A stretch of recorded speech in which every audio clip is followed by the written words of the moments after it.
Hello, team players! It's time for my third build in my Divine Brigade party. And since we're focusing on divine options with this party, what better class to go with than the Cleric? But we won't be building a standard Cleric here. No, our Animist and our Vindicator will cover the healing options very nicely for this party. Which means we won't be going War Priest and we won't be going Cloistered.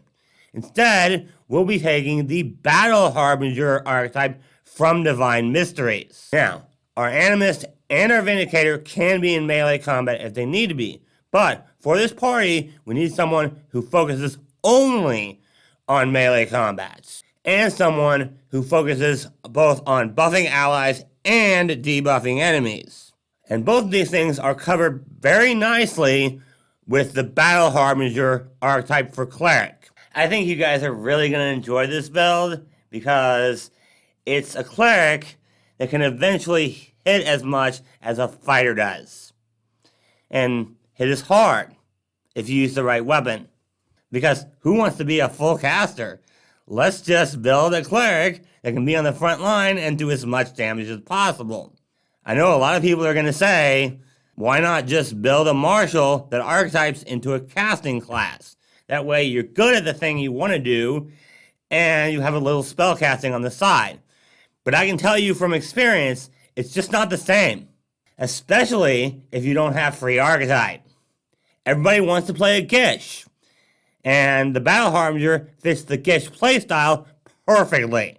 Honestly, there are a lot of people out there that want to play casters that hit things. But I've talked enough about it. Let's get into the builds. So now, let's talk about stats. This build is designed to hit hard and often, which means strength is going to be our most important. Our second most important stat is going to be wisdom. If we were going War Priest, then we would probably end up picking Con here for survivability. But, while we won't be using our spell DC very much, we will be using our class DC quite a lot. And that does go off wisdom. Our battle auras mainly are what we're going to be using our wisdom for. Because eventually, our battle auras are going to let us be able to hit as much and as hard as a fighter does. But we are still going to need Constitution. Because this is a very, very offensive Cleric build, so we need defense, which we're not going to get strictly from the Battle Harbinger archetype. We'll need that Con for HP, not Dex, because we'll be wearing heavy armor eventually. I mean, yes, we do get toughness for free with the Battle Harbinger archetype dedication, which is going to help a lot, but we need more.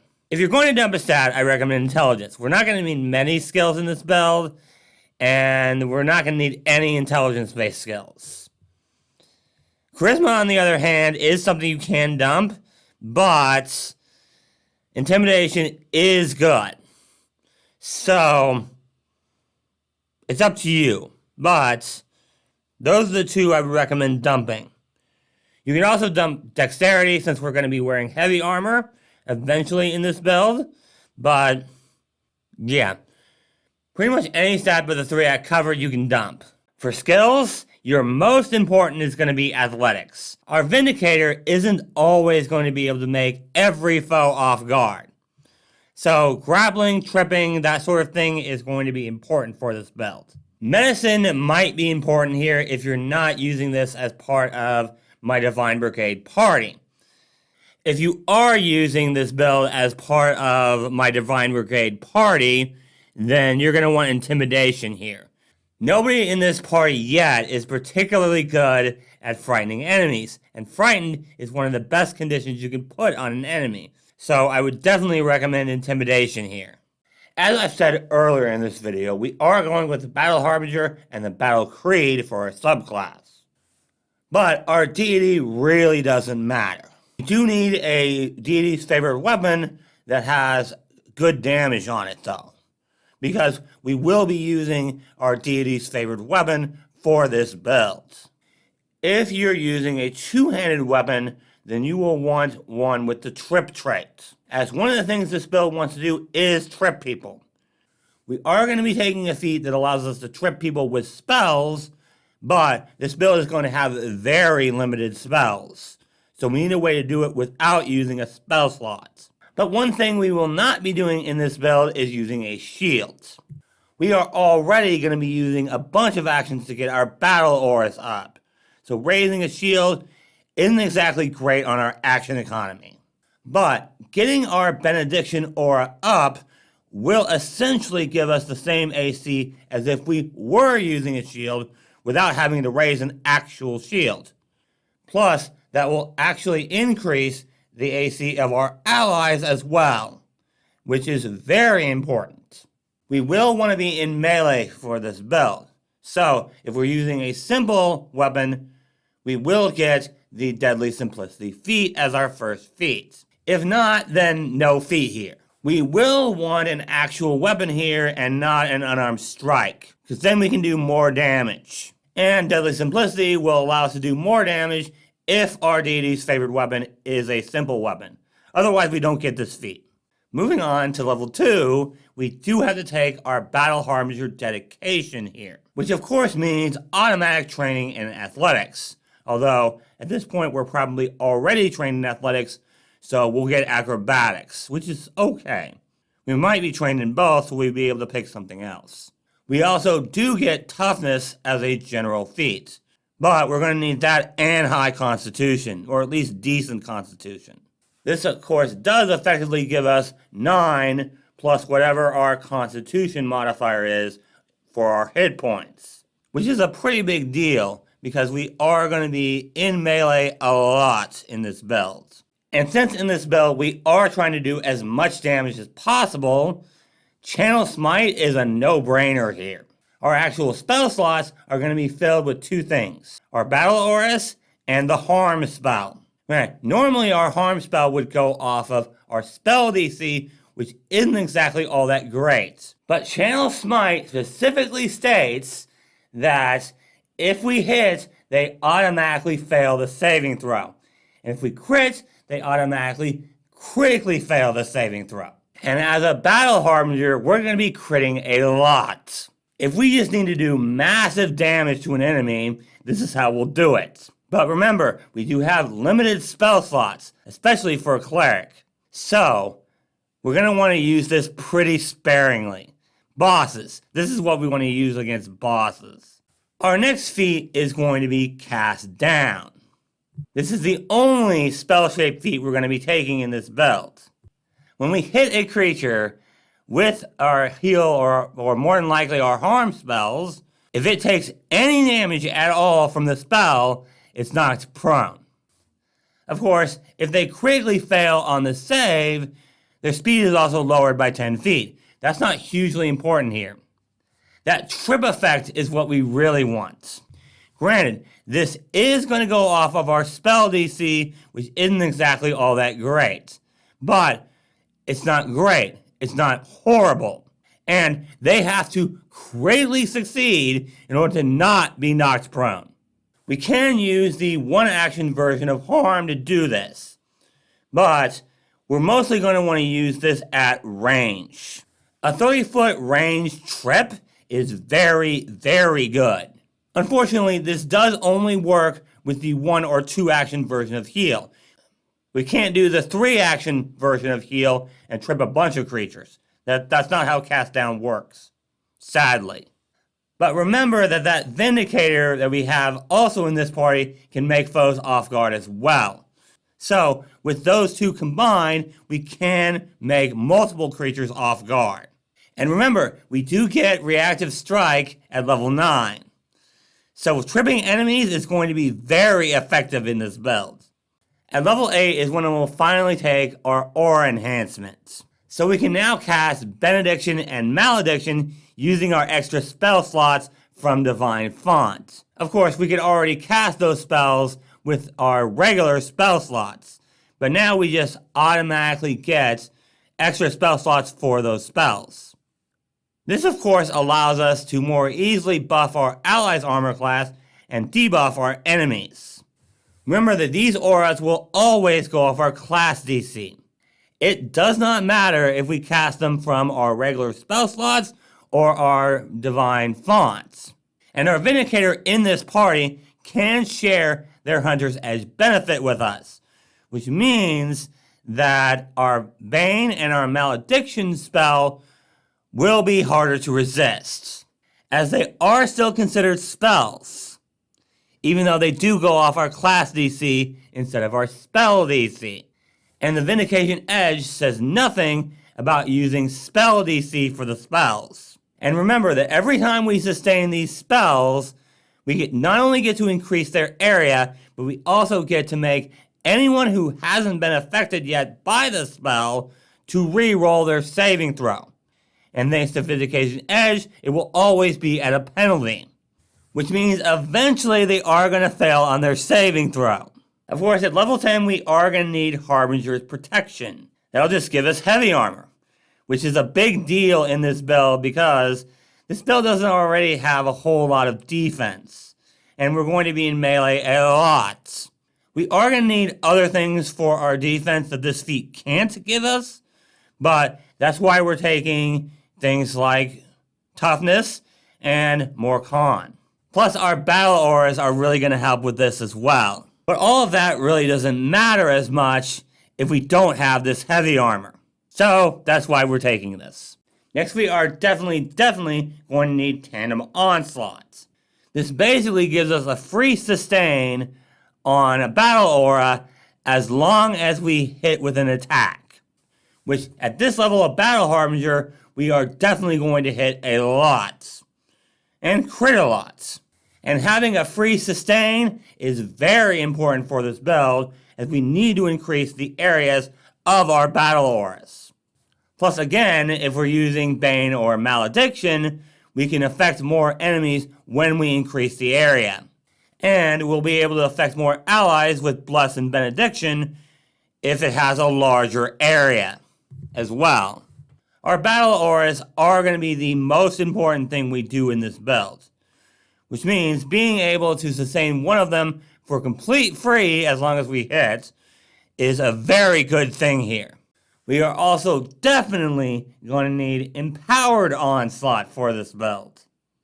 Remember, last level we just became a master in our deity's favorite weapon, which means we are going to crit a lot. And remember, every time we critically hit a foe, we can increase the bonus or penalty of one of our battle auras by 1. Which means if we have something like Bless up, we have as much accuracy as a fighter does if we crit 1 time. And that's against all enemies that are in that aura, not just the one we critted on.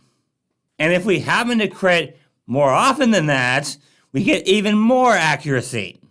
And we can do a similar thing with Bane and Malediction, but we're lowering the enemy's AC or attack rolls by the same amount, which means they're not hitting anything if we can get them that -4.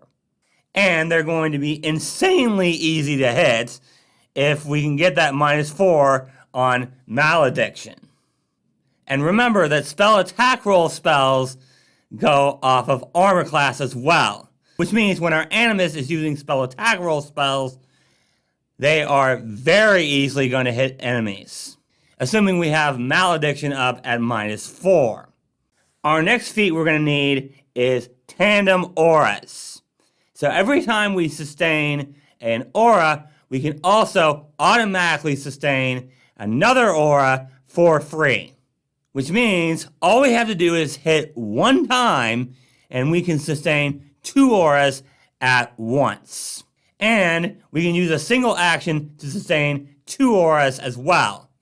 So we can effectively sustain all 4 of our auras for 2 actions. We just need to spend a single action to sustain 2 auras and then hit with an attack. We don't even have to crit. We just have to hit with an attack, period. And we're increasing the areas of all 4 of our auras. And aura expertise makes it even better, because now we can sustain all 4 auras for a free action and a single action. Because with aura expertise, we can sustain a battle aura for a free action. And thanks to the last feat we took, we can also sustain another battle aura for a free action. And then we just need to hit with an attack. With this archetype, we are definitely hitting more than your standard cleric. So at this point, it's going to be incredibly easy to get our auras big enough to where they're affecting all of our allies and all of our enemies, which of course will make us a very effective damage dealer. And of course, our capstone is going to be Live the Creed. This allows us to get one of our battle auras up for 1 action once per 10 minutes, as long as we use our divine font slots. This is huge because it allows us to get 2 battle auras up in 1 turn. 1 action for our first battle aura, although we do have to use our divine font slots for that. And then 2 actions for our second. Granted, we won't be able to attack that turn, but getting those battle auras up is a big deal in this build. And we would normally only be able to get 1 up per turn since they take 2 actions. But this is something we definitely want to use on boss fights when we're 20th level. Now, if you've got free archetype, there are 4 archetypes I can recommend for this build. If you want to really focus on damage, then the fighter archetype is an excellent choice here. If you want more spells, go with the animist. Barbarian archetype is also a very effective way to do extra damage. And finally, if you're having some trouble with defense, Sentinel is the archetype you want, especially once you pick up Harbinger's Protection. For Ancestries, the first Ancestry that I recommend for this build is Leshy. Leshy can help you, especially if you're using a 2-handed weapon. In addition, I recommend the Fruit Leshy Heritage for some extra healing if you need it. The second Ancestry that I recommend for this build is the Dwarf, particularly the Ancient Blooded Dwarf, to help you on saves against magic.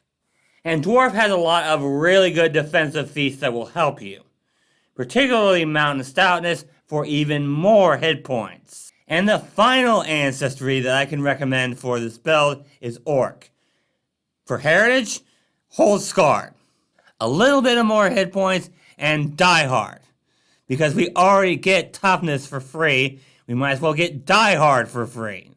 Because Die Hard and Toughness are very good general feats for any build. And that's the Battle Aura Master build done. Unfortunately, this build does require a significant amount of setup, which is why you're probably going to want to stick with 2 battle auras for most encounters. That said, if you can get 4 battle auras up for a boss fight, it's going to be big. I did already talk about the spells that we want for this build, mainly Harm and your battle auras, because your battle auras are always going to go off your class DC, which is going to be significantly higher than your spell DC. The main battle auras you're going to want up are Bless and Malediction, because that is going to give you the same accuracy as a fighter would have, which is a big deal. But that's it for this video. So, if you guys enjoyed this video, go ahead and leave a like and subscribe to the channel for more Pathfinder 2e teamwork content. You can also check out the links in the description below for my Patreon, my Discord, and my other social media. And if you guys want a Google Sheet for this build and all my other builds, you can check out the Patreon page. If you're interested in the rest of the builds in this party, I recommend you check out these videos here. Thank you guys so much for watching, and remember, teamwork is vital. It helps us solve problems.